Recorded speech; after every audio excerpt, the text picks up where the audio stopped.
será predicado este evangelio en todo el mundo, y entonces vendrá el fin.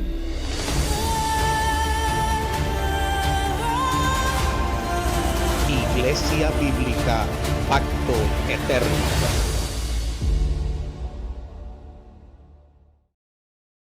¿Cómo quiero comenzar? Quiero comenzar precisamente hablando de la importancia de la iglesia. ¿Y cómo sabemos nosotros si la iglesia es importante? Si nosotros creemos en la suficiencia de la palabra, yo estoy seguro que los que aquí se congregan deben creer en eso, y lo sé por el eslogan de ustedes, Iglesia Bíblica Pacto Eterno, y dice sola escritura. Sola escritura, ¿qué quiere decir? Escritura sola, es decir, que creemos en la inerrancia de las escrituras, pero también creemos, y esto es lo más duro para la vida del creyente, no para el mundo, en el tema de la suficiencia de la escritura. Entonces, si nosotros creemos de que la Biblia es suficiente, la norma suficiente para la iglesia y para la vida del creyente, entonces tenemos que creer que la Biblia es suficiente. ¿Qué significa que la Biblia es suficiente? Quiere decir no solamente de cómo adoramos en el culto cada domingo, ¿verdad? Nosotros utilizamos y miramos en la escritura qué cosas deberíamos hacer en el culto los domingos. Por eso oramos, por eso leemos la palabra, por eso cantamos, ¿verdad? Por eso predicamos, por eso incluso tomamos la cena del Señor, y algunas iglesias practican incluso el mismo domingo los bautismos, ¿verdad? Entonces creemos en eso porque la Biblia dice, y es suficiente para nosotros poder entender lo que la Biblia dice acerca del culto público. Pero eso habla del culto público. Pero ¿qué dice la Biblia en nuestra vida como creyentes? La Biblia también sigue siendo suficiente en nuestra vida diaria, cuando tomamos decisiones, cuando tenemos que hablar, cuando tenemos que escuchar. Lo que vemos, lo que no queremos ver, debe ser informado por la escritura. ¿Por qué, hermanos? Porque la Biblia es suficiente.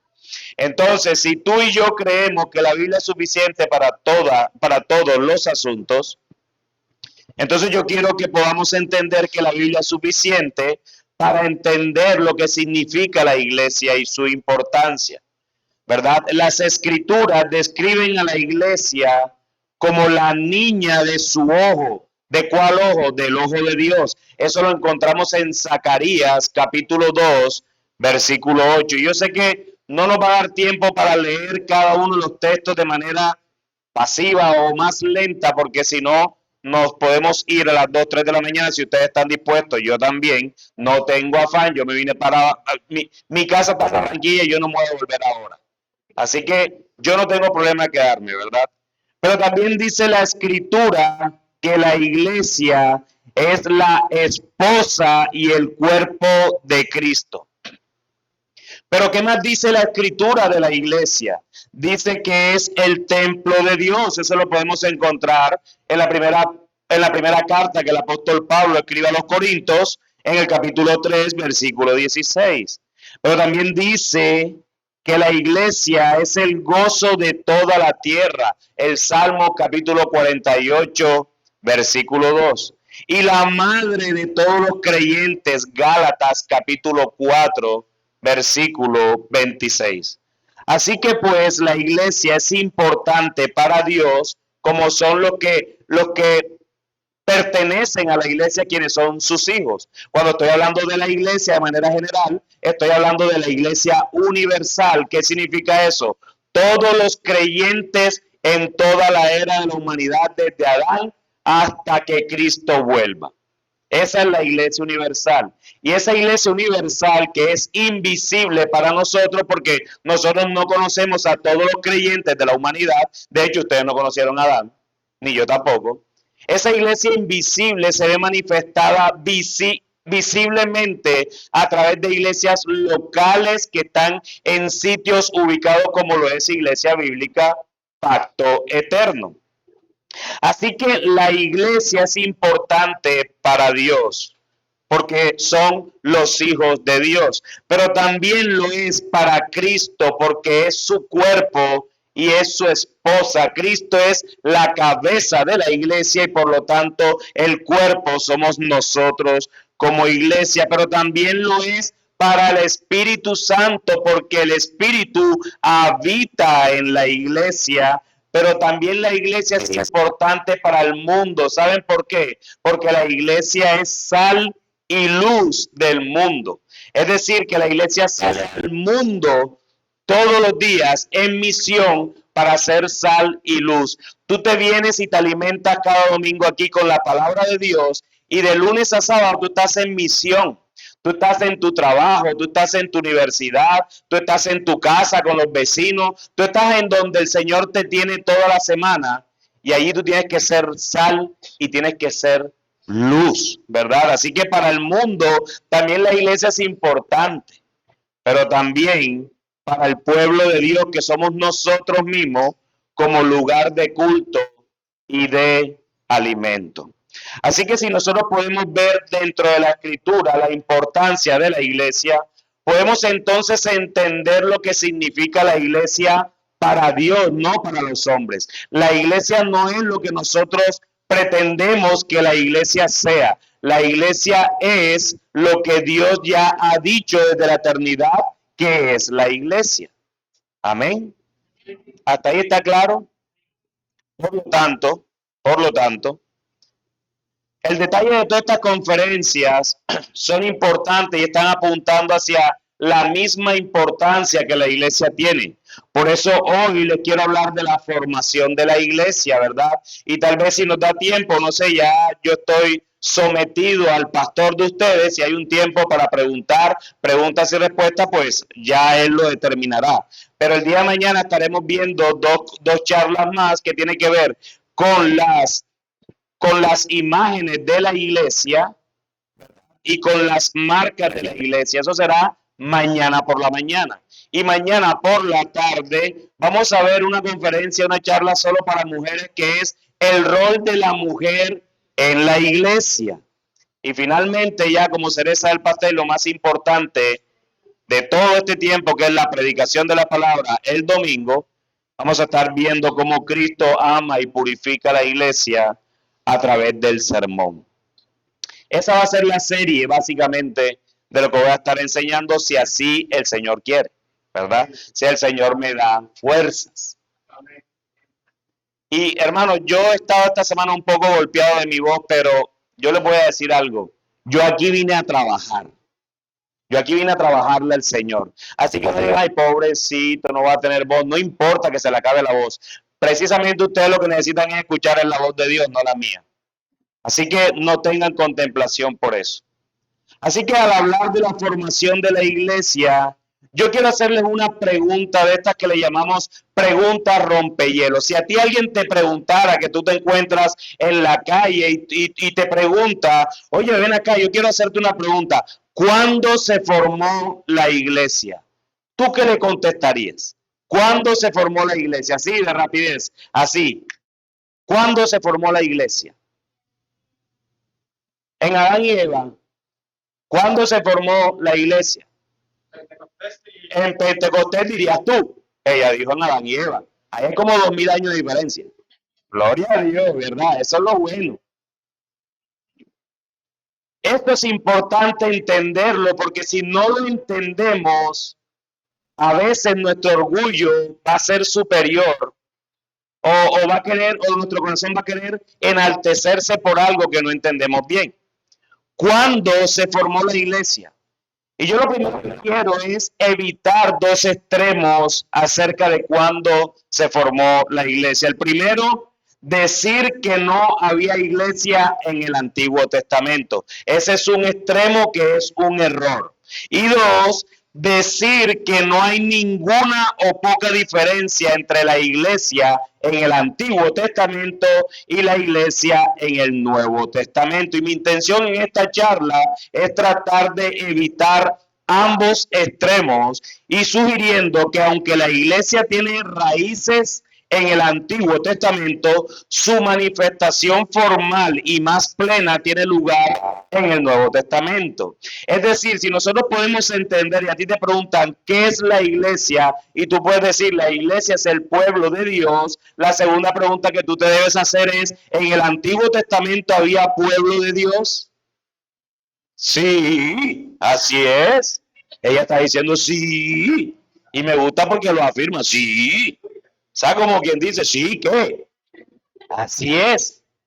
Y en el Nuevo Testamento evidentemente hay pueblo de Dios. Entonces, si nosotros definimos la iglesia como pueblo de Dios, podemos decir tranquilamente que desde el Antiguo Testamento había algo, una sombra, algo que estaba apuntando a algo superior porque había pueblo de Dios. Amén. Bien, entonces yo quiero ver la formación de la iglesia en el Antiguo Testamento. Las raíces veterotestamentarias de la iglesia o las raíces en el Antiguo Testamento son dos. Una, los llamados y salvados antes del Antiguo Testamento. Cuando decimos Antiguo Testamento, ¿dónde nace el Antiguo Testamento? Y dos, la nación de Israel formalmente establecida bajo el antiguo pacto, o mejor dicho, en el monte Horeb. Ustedes saben lo que pasó en el monte Horeb, ¿verdad? Fue cuando Dios dio los mandamientos, ¿verdad? Entonces, en primer lugar, los llamados y salvados antes del establecimiento formal del Antiguo Testamento. Y fíjate cómo lo dijo la pequeña. ¿Cómo es tu nombre? ¿Cómo? Helen. Helen dijo a Adán y Eva. ¡Wow! Esa es la primera iglesia. Hay un sentido en el que la primera persona llamada y salvada forma parte del sistema de raíces de la iglesia. Y esta persona es Adán y Eva. Fue salvada al creer la promesa de Dios en Cristo, regenerada por su Espíritu. Esto significa que tenían acceso a Cristo y su gracia antes de la venida formal de Cristo en el nuevo pacto. La nación de Israel, formalmente establecida bajo el antiguo pacto en el monte de Horeb, es la iglesia que se relaciona con Israel de dos maneras. En primer lugar, la iglesia es el cumplimiento de Israel como un tipo, ¿verdad? Cuando nosotros miramos a Israel, yo no sé si ustedes, si me estoy dando a entender, lo que es un tipo y lo que es un antitipo. Un tipo es algo que existía antes, como una sombra de algo que venía hacia el futuro que era mucho más asombroso. Un ejemplo, cuando hablamos de Israel, naturalmente Israel, y Mateo en su evangelio dice, de Egipto te llamé, de donde mismo vemos eso en el Antiguo Testamento, cuando Dios le declara al pueblo de Israel que de Egipto lo había llamado, es decir, de Egipto te liberé. Y Mateo está aplicando eso que está diciendo el autor del Antiguo Testamento y lo está aplicando a Jesucristo. ¿Qué quiere decir eso? Que el Israel del Antiguo Testamento era un tipo, el pueblo era un tipo del antitipo, que era la sustancia de esa sombra, que es Jesucristo, el verdadero Israel. Pero también, ese Israel como pueblo viene siendo una sombra de el Israel espiritual que Pablo menciona en el Nuevo Testamento. ¿Y a quién se menciona Pablo cuando dice el Israel espiritual? A la iglesia. Entonces podemos ver el cumplimiento de ese Israel físico, el cumplimiento absoluto en el Israel espiritual, que es la iglesia. Entonces vemos que la iglesia es la continuación del verdadero Israel. Es con la formación del Israel nacional como pueblo que el concepto de iglesia avanza enormemente. Aquí por primera vez tenemos la Asamblea de Dios formalmente reunida y en pacto con él. Fue en conjunción con la realización del antiguo pacto en el monte Sinaí que Israel se convirtió formalmente en la iglesia del Señor. Ese fue el día de la iglesia en que Israel se convirtió formalmente en la Asamblea del Señor. Noten lo que dice Deuteronomio capítulo 4, versículo 10. Y luego Deuteronomio capítulo 9, versículo 10. Dice, recuerda el día que estuviste delante del Señor tu Dios en Horeb, cuando el Señor me dijo, reúneme el pueblo para que yo les haga oír mis palabras, a fin de que aprendan a temerme todos los días que vivan sobre la tierra y las enseñen a sus hijos. Note lo que dice el capítulo 9, versículo 10. El Señor me dio las 2 tablas de piedra escritas por el dedo de Dios, y en ellas estaban todas las palabras que el Señor les había dicho en el monte de en medio del fuego el día de la asamblea. Es decir, que Dios habló a su pueblo reunido. Y eso es algo supremamente inimaginable. Yo no podría imaginarme cómo Dios le hablaba a gentes, a su pueblo reunido en la asamblea. Sin embargo, hermanos, hay un texto del Nuevo Testamento que a mí me encanta mucho, y es cuando Pablo le está diciendo a la iglesia, a una iglesia gentil, que le dice, Cristo vino y les predicó a ustedes. Y eso es impresionante, ¿saben por qué? Porque Cristo nunca fue a ese pueblo gentil. Lo que Pablo está diciendo, que a través de la predicación del evangelio, la predicación de la palabra, la predicación de la Biblia fielmente, es Cristo hablándole a su pueblo. Eso que pasó en Deuteronomio pasa aquí cada domingo cuando vuestro pastor abre la Biblia y habla en el nombre de Jesucristo al pueblo. Es Cristo hablándole al pueblo. Por eso, cada domingo cuando se predica la palabra, debemos confiar que cosas sobrenaturales están pasando. Y eso no tiene que ver con gente cayéndose. Eso no tiene que ver con gente desmayándose. Eso no tiene que ver con sanidad de enfermedades. Si eso pasa, gloria a Dios. Eso tiene que ver con corazones que están siendo santificados. Como ahorita vuestro pastor les decía en los cánticos, cuando ustedes recuerden que amaban lo que tanto hoy odian y hoy odian lo que tanto antes amaban. Eso no viene de nosotros.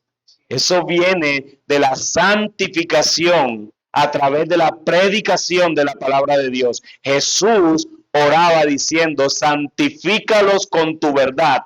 Tu palabra es verdad. Es decir, la palabra con la que hemos sido salvados es la misma palabra que nos santifica y nos lleva a ser más y más y más como Jesucristo. No hay mayor milagro para nosotros que ese, ser como Cristo, ser hecho a la imagen de Cristo. Así que a veces nos asombramos de que, wow, cómo el Señor se le apareció a este pueblo. Bueno, cómo el Señor te habla cada domingo a ti, a tus oídos. Wow, eso no tiene precio. Pero existen 5 similitudes claves entre el Israel del Antiguo Testamento y la iglesia. En primer lugar, ambos comenzaron con la redención de la esclavitud. El Israel sombra nacional fue redimido de Egipto por la sangre de la Pascua, ¿lo recuerdan? Rieguen en los dinteles del macho, del carnero exacto que sacrifican para que cuando pase la muerte sus primogénitos ninguno muera. ¿Se recuerdan eso en Éxodo? Fue redimido de Egipto por la sangre de la Pascua. Y la iglesia, nosotros, somos redimidos del pecado de Satanás y de este mundo por la sangre del Cordero, que es Cristo, nuestra Pascua. El cumplimiento de ese tipo que pasó en Éxodo es Cristo quien es nuestra Pascua, dice 1 Corintios capítulo 5, versículo 7. En segundo lugar, ambos entraron en pacto con Dios. El Israel tipo entró en pacto con Dios siendo rociado con la sangre de toros. El Israel sustancia, es decir, el Israel espiritual, la iglesia, entra en pacto con Dios rociado con la sangre de Cristo. Es lo que nos dice Hebreos capítulo 9, versículos del 16 al 22. En tercer lugar, a ambos se les da la ley para que la obedezcan. Tan pronto como Israel fue liberado, se le dio la ley para que la obedeciera por gratitud. De la misma forma, a la iglesia se le dio la ley de Cristo en el Sermón del Monte y todos los mandatos del Nuevo Testamento. Todos los mandatos del Nuevo Testamento y el Sermón del Monte es la ley de Cristo. Entonces, si se dan cuenta, ambos tienen leyes. En cuarto lugar, a ambos se les dan ordenanzas religiosas. Al Israel nacional se le dio todo el sistema ceremonial. Para más información pueden leerse Levítico. Todo el sistema ceremonial. Al Israel del nuevo pacto, es decir, a la iglesia, se rige por la palabra de Cristo, ¿verdad? Por eso es que todo lo que hacemos tiene que estar lleno de la palabra de Cristo. Aún lo que cantamos, nuestras expresiones a Dios, tiene que estar llena de la palabra de Cristo. Colosenses capítulo 3, versículo 16, al cantar, que es un acto de adoración al Señor, dice que la palabra de Cristo more abundantemente en ustedes. Y mira cómo asocia entonces Pablo la palabra de Cristo y luego dice cantando con salmos, himnos y cánticos espirituales. Ustedes no tienen ni idea, amados hermanos, lo que pasa cuando ustedes cantan. Cuando Pablo escribe eso, él está diciendo de cómo nosotros nos enseñamos los unos a los otros la palabra de Cristo cuando estamos cantando. Por eso, cuando usted venga un domingo, cante. Cante. Hay un salmo que a mí me encanta. Un pastor amigo una vez se paró en una conferencia el pastor amigo vino un papá que tenía un hijo incrédulo. Y el papá se le acerca, pastor, pero yo cómo hago para que mi hijo cante, si a duras penas me acompaña a la iglesia, yo cómo lo puedo obligar a cantar. Bueno, léele el salmo, todo lo que respire, alaba al Señor. Tú respiras, alaba al Señor. Se acabó la discusión. ¿Sí ves? Eso no lo dice la palabra de Dios, sí. Tú respiras, hijo, sí, alaba al Señor, porque todo lo que respire, que alaba al Señor. Ustedes no tienen ni idea cuando ustedes están cantando, ustedes no saben quién está al lado de ustedes y ustedes le están enseñando, recordando, afirmando, consolando a los que están al lado tuyo, que vienen atribulados, vienen afligidos, vienen desconsolados, vienen sin ganas de venir. Y somos animados solamente con el cántico de la iglesia. Muchas veces cuando en la iglesia nuestra estamos cantando, yo silencio mi voz para escuchar a la iglesia, animarme con sus cantos y con las verdades de la palabra de Cristo que mora en los corazones de cada uno de los que cantan en la iglesia. Amén. Así entonces, y el quinto punto, a ambos se les da una herencia. Al Israel tipo, es decir, al pueblo, a la nación, se le dio Canaán como herencia. Josué capítulo 1, versículo 6. Al Israel del nuevo pacto, es decir, a la iglesia, se le da una herencia incorruptible, incontaminada e inmarcesible, ¿verdad? Primera de Pedro, capítulo 1, versículo 3. Así que todos los privilegios y experiencias generales del Israel del Antiguo Testamento eran tipos de los privilegios y experiencias del Israel del Dios del Nuevo Testamento. La relación típica de Israel con la iglesia confirma la unidad del pueblo de Dios. Confirma, en otras palabras, que en última instancia solo hay un pueblo de Dios. No hay dos pueblos de Dios. Hay un pueblo de Dios. No voy a entrar en materia porque si no, entonces nos saldríamos de la doctrina de la iglesia. Entonces hablar de escatología. No, yo voy a hablar de la doctrina de la iglesia. Por eso es que para mí, yo le decía a vuestro pastor que la doctrina de la iglesia es de las que más me apasiona porque todas las demás doctrinas caen allí. Entonces yo con esto que le estoy diciendo que solo hay un pueblo de Dios, que es la iglesia, yo estoy destruyendo posturas de escatológicas o de aquellos que piensan del último tiempo algunas cosas que no son, porque la Biblia no lo afirma. La Biblia no lo afirma. Así que también la iglesia es la continuación del verdadero Israel. La iglesia del Nuevo Testamento no solo cumple con el Israel tipificado del Antiguo Testamento, sino que continúa como el Israel de Dios. La iglesia no reemplaza, sino que continúa a Israel. Incluso en el Antiguo Testamento siempre hubo un Israel dentro de Israel, un remanente dentro de la nación. Y como yo sé que vuestro pastor le está predicando Romanos y ya pasaron por este texto, se los voy a recordar, porque no todos los que son de Israel, dice Pablo a los Romanos en el capítulo 9, versículo 6. Yo sé que él va más adelantico del versículo 6, ¿sí o no? Te tengo chequeado. Lo que pasa es que en mi iglesia también estoy predicando Romanos. Estoy como compitiendo a ver si me alcanza, pero no se deja alcanzar. Este remanente elegido era la iglesia de Cristo en el Antiguo Testamento. Y junto con los santos del Nuevo Testamento forman una sola asamblea. Así que la iglesia del Nuevo Testamento tiene un fundamento y raíces judías. El Salvador de la iglesia era judío. Cristo era la semilla de Abraham e hijo de David. Era o es judío.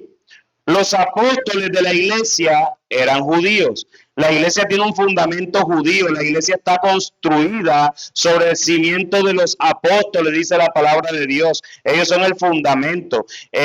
Los apóstoles de Cristo, incluso Pablo y Santiago, el hermano menor del Señor, eran todos judíos étnicos. Los gentiles que vienen a Cristo y a la iglesia son edificados sobre un fundamento judío y así pasan a formar parte de la casa judía real, verdadera, el Israel espiritual.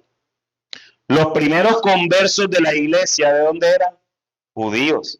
No sé si ustedes recuerdan en Hechos capítulo 2, que ahora que mi hermano mencionó la institución de la iglesia, ¿verdad? De manera institutiva, que es diferente. En Hechos capítulo 2, ¿de dónde nace eso? De la predicación de Pedro, que era judío, en Jerusalén, que estaban los judíos. Y se bautizaron un montón de judíos. ¿Sí ves? Entonces los primeros conversos de la iglesia eran judíos. Nuestro Salvador envió primero a sus discípulos a la raza perdida de Israel, como él mismo lo dice en Mateo capítulo 10, versículos del 5 al 6. Y esto fue para reunir al remanente judío elegido al que se añadirían los gentiles, es decir, tú y yo. ¿Quiénes son los gentiles? Todos aquellos que no son judíos. Así de sencillo. Así que tú eres un gentil o tú eres judío. Tú eres un gentil. Y si le das al nacional, con mucha más razón, eres más gentil que los gentiles.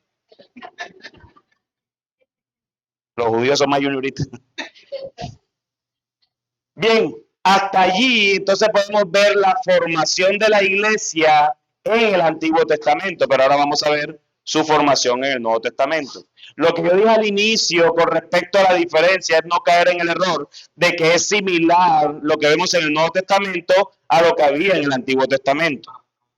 ¿De qué manera entonces la iglesia es única en el Nuevo Pacto? Yo quiero sugerir que hay 5 formas principales en las que la iglesia del Nuevo Testamento difiere de la del Antiguo Testamento. En primer lugar, la inclusión de gentiles. En la del Antiguo Testamento no había gentiles. En segundo lugar, una revelación más completa. En tercer lugar, unas ordenanzas del nuevo pacto que no estaban en el antiguo pacto. En cuarto lugar, un énfasis espiritual y ya no tanto bendiciones terrenales. Y en quinto lugar, una membresía salva. Es decir, la iglesia está llena solamente de salvados, de regenerados. Miremos la inclusión de los gentiles. Miren lo que dice el Evangelio de Juan en el capítulo 12, versículos 31 al 32. Mi hermano, esta agua es para mí.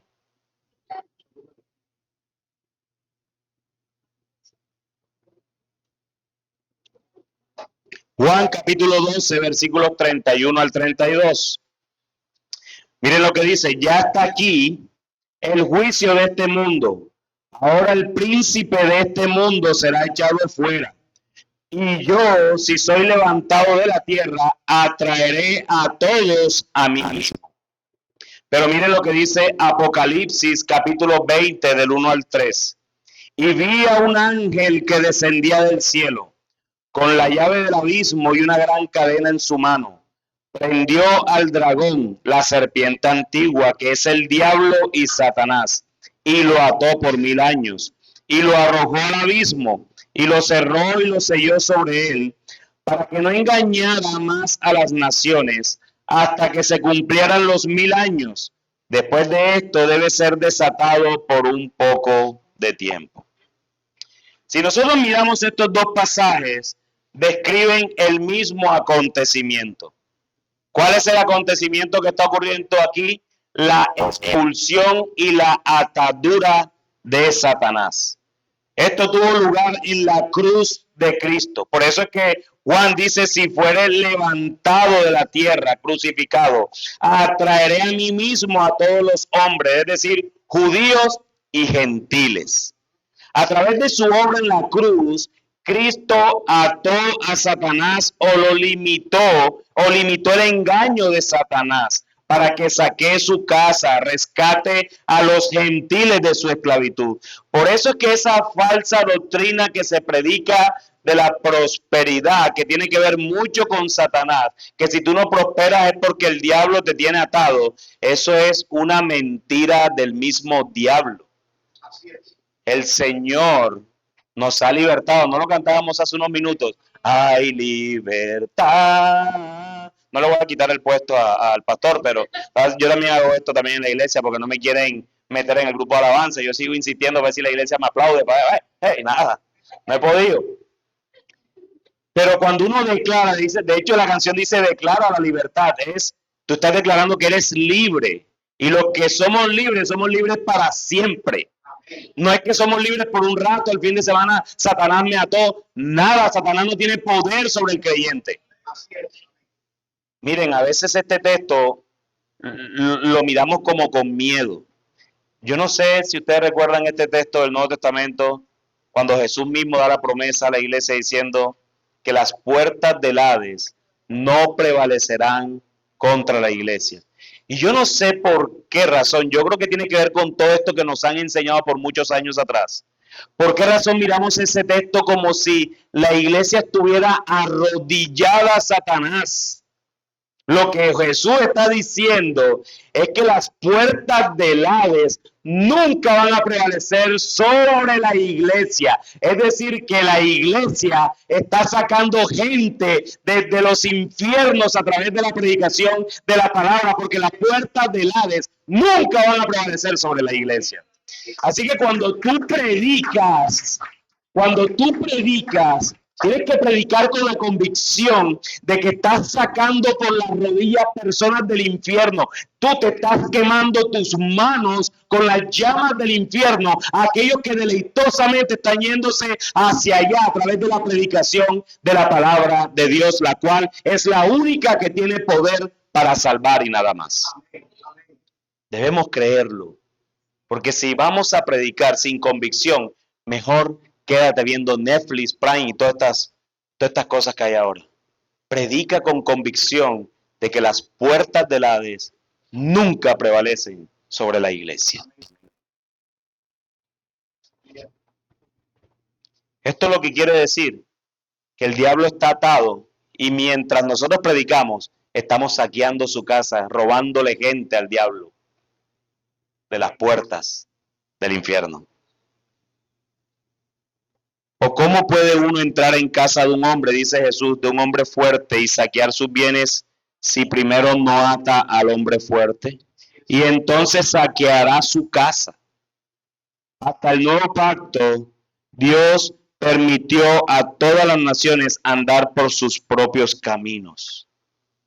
Así que nosotros a través de la predicación, lo que hacemos es enrutar a personas de sus propios caminos hacia los caminos de Dios, de acuerdo a la voluntad y la providencia y el amor de Dios por cada alma que escucha la palabra de Él. Esto cambiaría en la iglesia del nuevo pacto porque a través de la cruz Satanás fue echado fuera, esto es, removido de engañar a las naciones al por mayor. Fue atado para que no engañe más a las naciones. Por medio de su cruz, Cristo desarmó a los principados y potestades, aplastó la cabeza de la serpiente y destruyó al que tenía el imperio de la muerte. Esto es, al diablo, como lo dice Hebreos capítulo 2, versículo 14. Así que, mis hermanos, nosotros tenemos el poder de la palabra de Dios. Y nosotros no lo usamos es porque no queremos. ¿Y sabes por qué no predicamos con esa convicción? Porque nuestros corazones son incrédulos. Creemos que Dios no puede salvar al peor de los que tú puedas conocer. De hecho, trae a tu mente ahora mismo una persona que tú creas, tú dices, eso no lo salva a nadie. No, la verdad, Señor, tienes que hacer un trabajo, pero Bueno, recuerda que al que tú le estás hablando Él dijo, hágase la luz, y fue la luz. Él dijo, háganse los cielos. Yo no sé si ustedes recuerdan, pero Dios hizo todo fue hablando, con el poder de su palabra. Y también recuerda que tú estabas en el mismo estado de aquel que tú no le quieres predicar. Y pudo contigo, así que puede con cualquiera.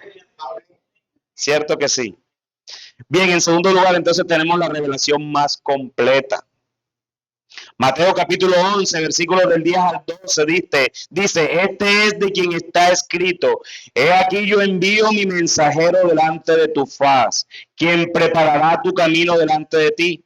En verdad os digo que entre los nacidos de mujer no se ha levantado nadie mayor que Juan el Bautista. Sin embargo, el más pequeño en el reino de los cielos es mayor que él.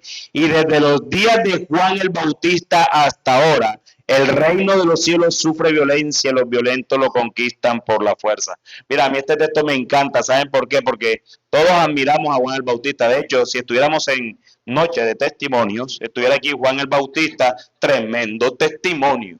Él puede decir, mira, cuando yo estuve en el vientre de mi madre, que a su vez era prima de la mamá de Jesús, mi papá no creía. ¿Sabe qué hizo el Señor? Lo enmudeció, porque no creía. Y le devolvió la voz cuando yo nací. Mira, yo fui al desierto y comía esto y comía lo otro. Tremendo testimonio. Pero ¿saben una cosa? Lo que dice la palabra de Dios. Mira, que esto es lo más hermoso. El más pequeño en el reino de los cielos, y esto podemos ser tú o yo, es mayor que Juan el Bautista. Eso debe traer descanso a nuestras almas. Porque a veces, yo no sé si a ustedes les pasa, pero a veces yo quisiera ser como Abraham. ¿Cómo fue Moisés? ¿Cómo fue Isaías? ¿Sabe qué dice Pedro de los profetas? Que ellos inquirían, preguntaban, indagaban, investigaban, ¿de quién están hablando estos? ¿De quién me está hablando Dios aquí? Los profetas no entendían todo lo que decían. Lo decían por fe porque el Señor los gobernaba, pero ellos muchas veces decían, no tengo ni idea. Y Pedro dice, y están hablando de nosotros. Tremendo, ¿verdad? Yo no necesito un tremendo testimonio, nada más que Cristo me salvó. Amén, nada más, nada más.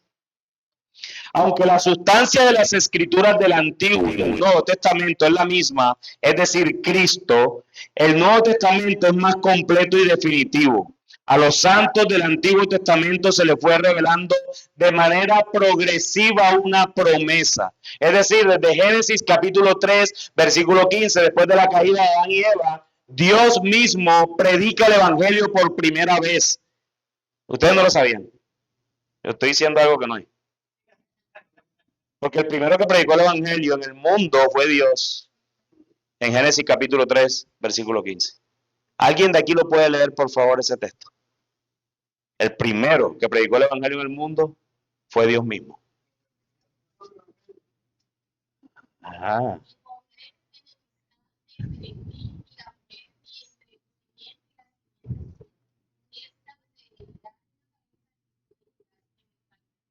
Empezó el Señor. Miren, ustedes cayeron. Adán, ¿qué hiciste? La mujer que tú me diste. Enjuició a la serpiente. Enjuició a la mujer. Enjuició al hombre, pero después le entrega la hermosa promesa esa. Pondré enemistad entre la simiente de la serpiente y tu simiente. Y ella, es decir, la simiente de la serpiente, herirá a la simiente de la mujer en el calcañar. Pero la simiente de la mujer aplastará a la simiente de la serpiente. Dios ahí estaba apuntando a la cruz directamente. Por eso es que en teología conocen ese texto como el protoevangelio, es decir, el primer evangelio. ¿Cierto que sí? Son cositas que uno debe recordar siempre, porque aquel que lo prometió lo va a cumplir todo. Lo va a cumplir todo. Así que todo lo que los santos del Antiguo Testamento veían tenuemente y de lejos, los santos del Nuevo Testamento, es decir, todo lo que estamos aquí, lo ven claramente y de cerca. Esto es tan cierto que Juan se refiere a la revelación del Antiguo Testamento como tinieblas. en comparación con la luz resplandeciente de la revelación del Nuevo Testamento. Las tinieblas pasan y la luz verdadera resplandece. Eso lo dice Juan en su primera carta en el capítulo 2, versículo 8. Dice, por otra parte, os escribo un mandamiento nuevo, el cual es verdadero en él y en vosotros, porque las tinieblas van pasando. Es decir, eso que se ve como medio oscuro. Y la luz verdadera ya está alumbrando, es decir, Cristo. Cristo es el cumplimiento de todas las promesas de Dios, absolutamente. Por eso en Él todas las cosas existen, porque Él es el cumplimiento de todas las cosas. En tercer lugar están las ordenanzas del nuevo pacto.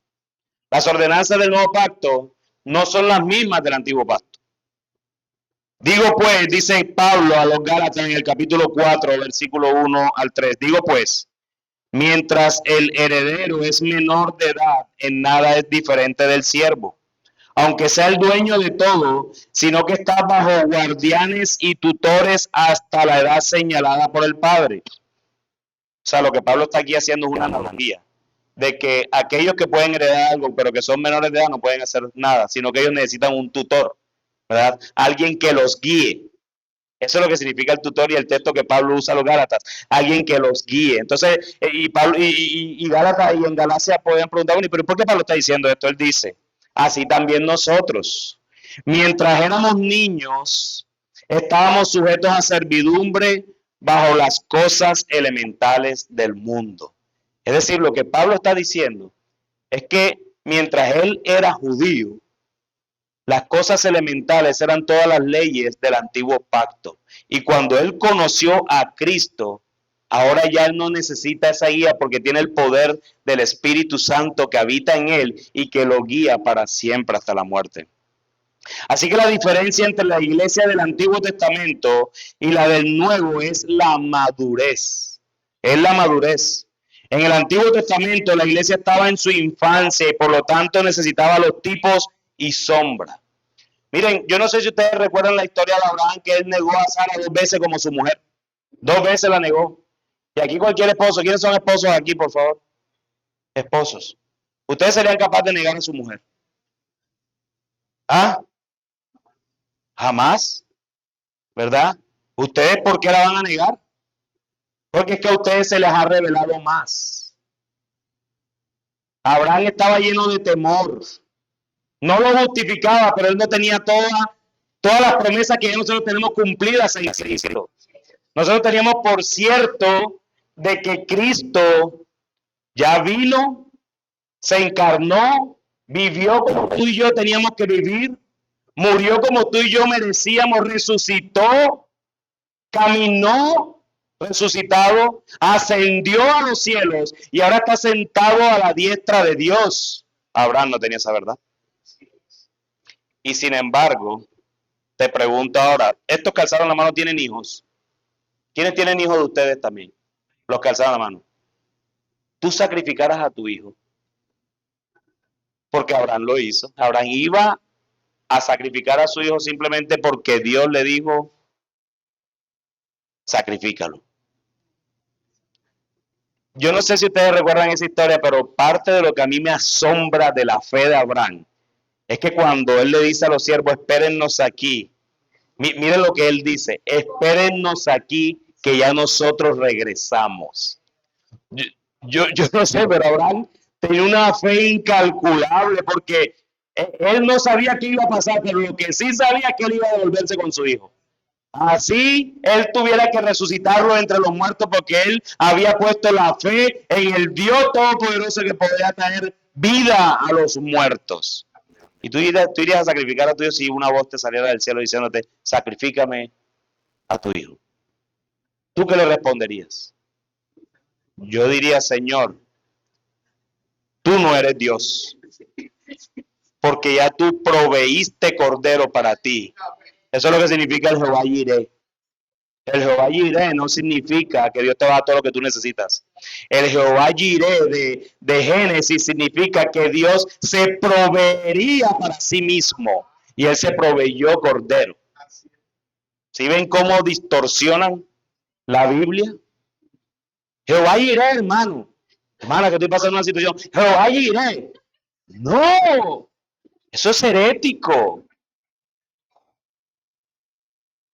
Mira, si un hermano se te acerca a decirte, hey hermano, tengo necesidades. No, no, no. Si eso es lo que aprendiste, yo me voy. No. Mi hermano, dime cómo te puedo servir. Y hermano, le voy a decir algo, siempre hay una oportunidad para poder ayudar. Lo que hace es que uno siempre se limita como, voy a estar orando por ti. Y yo te digo una cosa, hay necesidades de hermanos que no necesitan tus oraciones. Necesitan que te quite un poquito de arroz y se lo dé porque se están muriendo de hambre.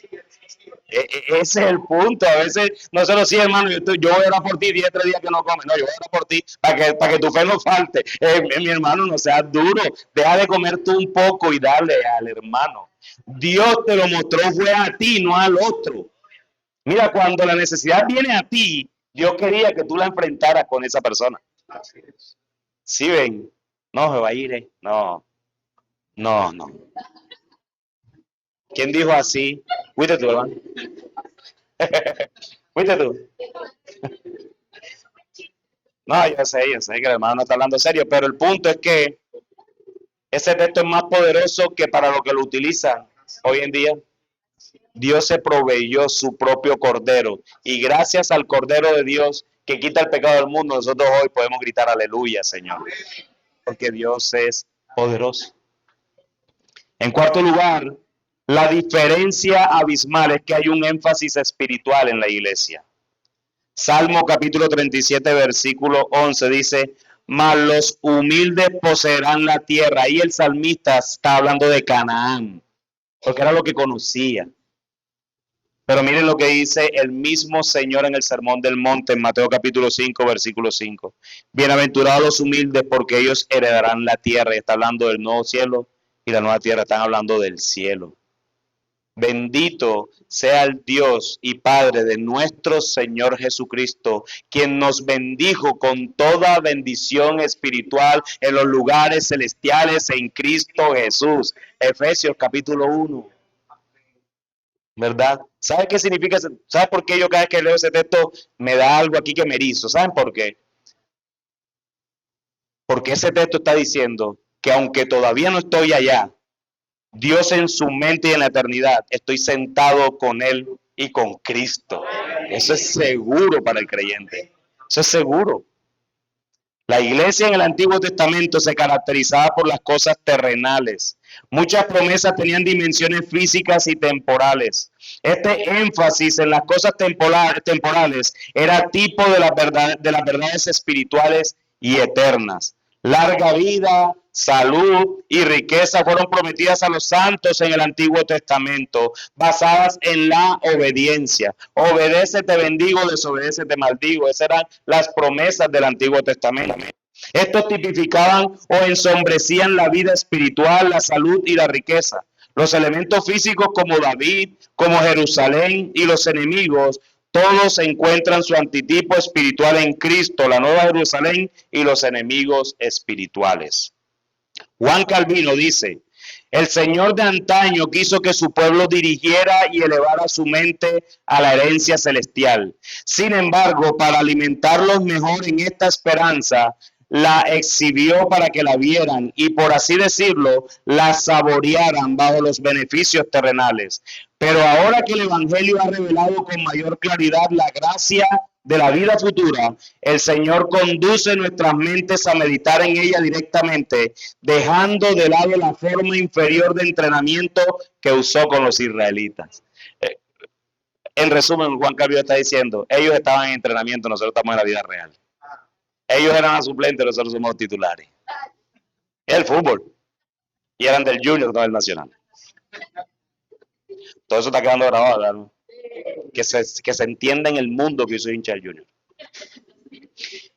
Y en quinto lugar, una afiliación guardada.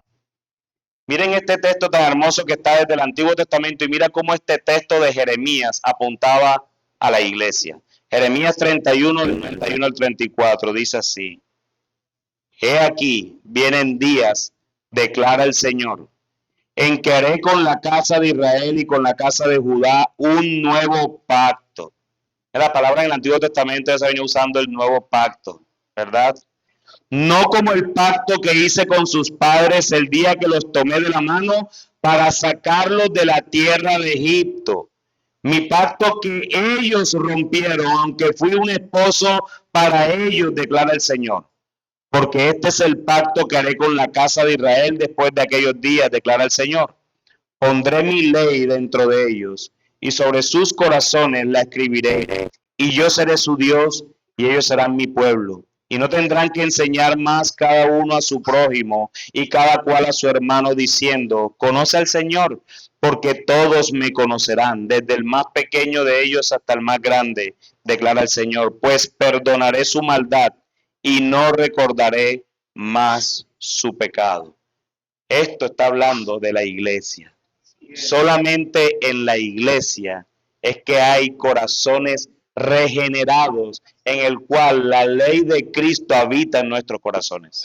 Solamente en la iglesia es que están estos corazones regenerados que pueden ser obedientes amorosamente a Dios a pesar de nuestra naturaleza pecaminosa, pero que deseamos todo el tiempo querer cumplir la ley de Dios porque finalmente Él fue el que nos salvó.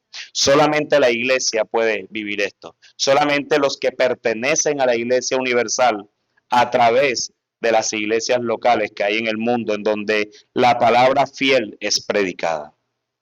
A diferencia del pueblo de Dios del antiguo pacto, el pueblo del nuevo pacto estará compuesto solamente por creyentes, porque en el antiguo pacto había gente que se circuncidaba, pero que finalmente no era israelita real. En el nuevo pacto, esa circuncisión que estaba mostrada en el antiguo pacto apuntaba a una mayor circuncisión, el cual era la regeneración del corazón, la circuncisión del corazón, y eso era efectivo. En el antiguo pacto se circuncidaban el prepucio todo varón a los 8 días de nacido. En el nuevo pacto todo aquel que ha creído en Cristo es porque previamente ha sido regenerado en su corazón. El prepucio del corazón ha sido quitado y por eso justificado, y por lo tanto eso no tiene nada de irreversible nunca, jamás, sino hasta la eternidad. Una vez justificado, nunca más eso se va a reversar. Nunca. Y por lo tanto, entonces, la iglesia puede adorar libremente porque ha sido regenerada. Y el espíritu que habita en cada creyente es el espíritu que habita en la iglesia cada vez que nos reunimos como asamblea a adorar al Señor. Ahora bien, para terminar, entonces, ¿cómo se forma la iglesia? Porque una cosa es desde dónde existe la iglesia, ¿verdad? Pero ahora, ¿cómo se forma la iglesia? Pero la iglesia se forma de 3 maneras. La iglesia es elegida en la eternidad. La iglesia es comprada en la obra histórica redentora de Cristo. Y la iglesia es llamada en nuestra experiencia personal. La iglesia es elegida y la iglesia tiene su origen en los designios electores de Dios. A la señora elegida y a sus hijos, dice Juan capítulo 1, está hablando de la iglesia. La iglesia, yo no sé si ustedes sabían que cuando Juan está escribiendo esa carta no está escribiendo una señora. Él está diciendo a la iglesia, dice a la señora elegida y sus hijos, está hablando de la iglesia. La iglesia en su conjunto, que es la dama, y sus miembros individuales, que son los hijos, son elegidos. La elección de la iglesia fue prefigurada en la elección de Israel. Porque tú eres un pueblo santo para Yahvé tu Dios. Yahvé tu Dios te ha elegido para que seas un pueblo para Él. Un tesoro especial sobre todos los pueblos de la faz de la tierra, dice Deuteronomio capítulo 7, versículo 6. Se trata de una elección nacional y no de una elección individual para salvación. Noten la diferencia. Dios llama a un pueblo a una elección nacional, pero la salvación es individual. La iglesia también es elegida, pero elegida para que seamos santos y sin mancha delante de Él. Así en el Nuevo Testamento aplica a la iglesia lo que originalmente se le dijo a Israel, pero vosotros, dice, sois linaje escogido, real sacerdocio, nación santa, pueblo adquirido por Dios. Así que la iglesia es elegida, pero la iglesia también es comprada. El Padre entregó la iglesia a su Hijo en la eternidad pasada. En la alianza, en el pacto de redención, el Hijo aceptó convertirse en su fiador. Así con el tiempo tomó para sí la humanidad para redimir a su pueblo de su pecado. Está hablando del Evangelio. Es comprada únicamente por la sangre del Cordero. Y la iglesia finalmente se llama. Cristo mismo forma la iglesia por su espíritu y su palabra. La iglesia es elegida y así comprada se convierte en la iglesia llamada.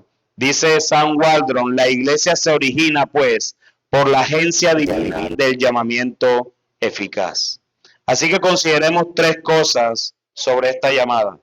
La iglesia es llamada por la palabra y el espíritu.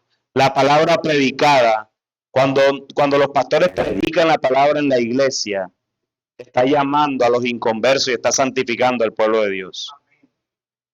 Y el Espíritu está obrando en la santificación del pueblo de Dios y está salvando a aquellos quienes han sido designados para salvación desde la eternidad.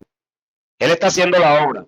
Así que, pastor, predica con esa convicción. Porque si nosotros nos paramos en el púlpito para ver si el Señor hace algo hoy, mejor quedémonos sentados y que predique otro. Tenemos que predicar con convicción de que la iglesia es llamada por la palabra, ¿verdad? Pero también la iglesia está llamada a la unión y comunión con Cristo. Habiendo regenerado el alma, el Espíritu da entonces la gracia del arrepentimiento y la fe que une el alma a Cristo. El resultado es la justificación, la reconciliación y la comunión con Cristo. Fiel es Dios, dice primero los Corintios, por quien fuisteis llamados a la comunión con su Hijo Jesucristo, Señor nuestro. Y en tercer lugar, y esto es supremamente importante para ustedes como iglesia, la iglesia está llamada a la unión y comunión con el cuerpo. Si cada uno de los aquí que ha creído en Cristo está convencido en su mente y en su corazón que hace parte de la esposa del esposo, que hace parte de la oveja del pastor, que hace parte del ciudadano de la ciudad del rey, que hace parte del reino de Jesucristo, tiene que entender en su mente y en su corazón que eso se va a ver marcado por la comunión que tengas con tus hermanos del cuerpo. Si tú no puedes decir, o dime tú, marido, que estás aquí, si yo te dijera a ti, oye, ¿cómo te llamas tú, el de Nacional? Aunque ella no quisiera tener una relación contigo por ese equipo, pero bueno. Javier, ¿y tu esposa? Ana. Javier, mira, yo te he conocido, ¿sabes? Me agradas. Creo que me caíste bien a pesar de tus gustos futbolísticos. Pero me agradas, me caes bien. Pero te hago una propuesta, Javier. Yo quisiera tener una amistad contigo, quisiera conocerte más, pero ¿sabes? De tu esposa no quiero saber nada. ¿Tú qué me dijeras, Javier? ¿Tú qué me dijeras? ¿Cómo así? Bueno, es lo mismo que hacemos cuando decimos, Dios, yo te amo, pero a mi hermano ni lo saludo. Es lo mismo que hacemos cuando dices, Dios, yo te amo, yo he creído en ti, pero ¿y quién es este? Es el mismo que también Dios salvó. Con la misma sangre, tú no cuestas más. ¿Cómo podemos amar a Dios que no has visto y aborrecer a tu hermano que has visto? ¿Cómo lo puedes ver? Así que la iglesia está llamada a la unión y comunión con el cuerpo. Que el Señor nos ayude a entender la formación de la iglesia, su pueblo, y que podamos amar a la iglesia tal como Él la ama, a tal punto de entregar a su Hijo por ella. Amén. Señor, te damos gracias. Gracias en el nombre de Jesús, Señor, te damos por este tiempo que nos has regalado. Gracias, Señor, porque nos abres nuestras mentes y nuestros corazones a poder una vez más entender de qué significa la iglesia para ti, Señor. No se trata de nosotros, Señor. Se trata de cómo tú creaste, formaste, Señor. Amas a la iglesia, Señor. Así que ayúdanos a nosotros a entender todo esto desde la cosmovisión tuya, Señor, y no desde la cosmovisión nuestra. Ayúdanos a morir para poder nosotros ser pastoreados. Ayúdanos a morir para que nosotros podamos tener comunión los unos con los otros, Señor.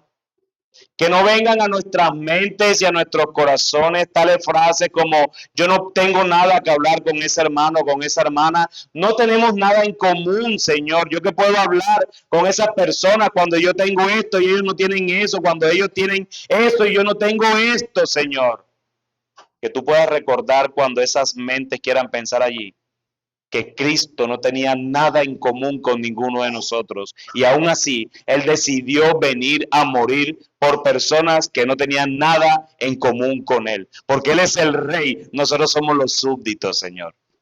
Así que ayúdanos, Señor, a poder considerar la iglesia como tú la consideras, Señor. Nos arrepentimos de nuestros pecados, el cual hemos atentado de muchas maneras contra la iglesia, contra tu esposa. Y como ahorita nos decía nuestro hermano, yo no quiero tener relación con alguien que no quiera conocer a mi esposa. De la misma manera que podamos ser conscientes de que nosotros no podemos decir que te amamos a ti, pero no queremos nada con tu esposa, Señor. Gracias, Señor, por hablar a nuestros corazones y permite que esta iglesia pueda ser ejemplo, que pueda ser imitable en este aspecto de cómo fue formada la iglesia desde tu mente, Señor, desde tu corazón, Señor. A ti sea toda la gloria y toda la honra en Jesucristo. Amén y amén.